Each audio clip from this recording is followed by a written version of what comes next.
آپ یہ اس لیے کر رہے ہیں تاکہ میں ٹوٹ جاؤں. ہمارے ساتھ جہاں پہ جو جیسے سارا کچھ بند ہے, ملاقاتیں ساری بند ہیں, فیملی کے ساتھ ملاقاتیں بند ہیں, اس وقت ان کو کتابیں نہیں دی جاتی, بچوں سے بات نہیں کرنے جاتی, اور سالٹری کنفائنمنٹ میں بشرا بی بی اور عمران خان دونوں ہیں. تو انہوں نے یہ کہا ہے کہ اگر آپ کا خیال ہے کہ میں یا بشرا بی بی ٹوٹ جائیں گے, ہم نے لا الہ الا اللہ کلمہ پڑھا ہوا ہے اور ہم نے یہ عہد کیا ہوا ہے کہ یزیدیت اور فرعونیت کے آگے سر نہیں جھکائیں گے کیونکہ یہ شرک ہے. اس لیے اس چیز کو جب تک ہم زندہ ہیں ہم کبھی بھی اپنا سر یزیدیت اور فرعونیت کے آگے نہیں جھکائیں گے. دوسرا پوائنٹ انہوں نے بتایا ہے, دوسرا جو ان کا پوائنٹ تھا وہ تھا یحییٰ خان کے اوپر, کہ جنرل یحییٰ خان نے جب اقتدار, وہ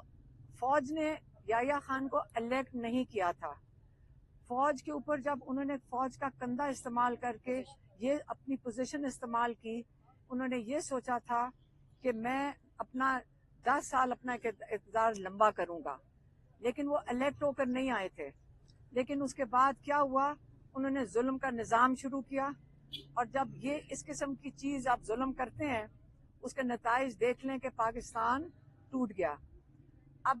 عاصم منیر صاحب, آپ کو میں یہ کہنا چاہتا ہوں کہ آپ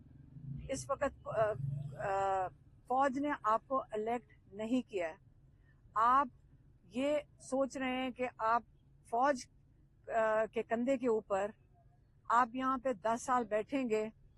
تو پاکستان کے اندر جو اس وقت حالات جا رہے ہیں آپ اس پہ پہلے فوکس کریں کہ آپ نے اس اقتدار کو لمبا کرنے کے لیے کیا کیا کچھ نہیں کیا.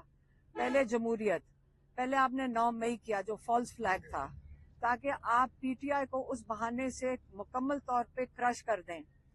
لیکن جب الیکشن ہوئے تو لوگوں نے, پی ٹی آئی نے الیکشن سویپ کیا, اگلے دن آپ نے یہی الیکشن پی ٹی آئی کا چوری کر کے اور آپ نے دے دیا جو دوسری لوگ تھے جو سزا شدہ لوگ تھے ان کو آپ نے یہ دے دیا. پھر دوسرا آپ نے یہ کیا کہ جو کیا تھا, پھر آپ نے یہ کیا کہ جو ججز تھے آپ نے ججز کو کنٹرول کرنا چاہا. ججز کو کنٹرول کرنے کے لیے آپ 26ویں امینڈمنٹ میں لے کر آئے. اس امینڈمنٹ سے آپ نے ججز کو ایک سرکاری ڈپارٹمنٹ بنا دیا, ان کو آپ نے کنٹرول میں لے آئے. تیسرا آپ نے میڈیا کو مکمل طور پہ آپ نے کنٹرول میں لے آئے, اور بڑے سال لگے تھے کہ ہماری میڈیا آزاد ہوئی, بڑے سال لگے تھے کہ جمہوریت اپنے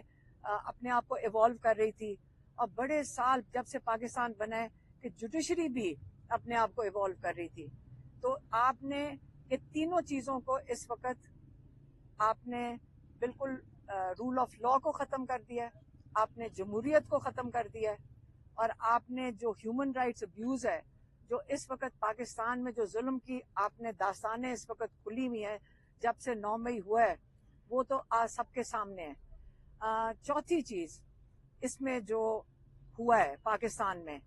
کہ سب سے بڑی چیز ہے کہ اس وقت پاکستان میں سب سے کم انویسٹمنٹ آئی ہے, جو پوری پاکستان کی تاریخ میں سب سے کم انویسٹمنٹ انہی وجوہات سے کم ہو گئی ہے. اس کا نتیجہ کیا ہوا ہے؟ اس کا نتیجہ یہ ہوا ہے کہ آپ کی جو 45% لوگ غربت کی لکیر سے نیچے چلے گئے ہیں. آپ نے جو پوری اب تک کا جتنا پاکستان نے قرضہ لیا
کا پیغام. انشاءاللہ.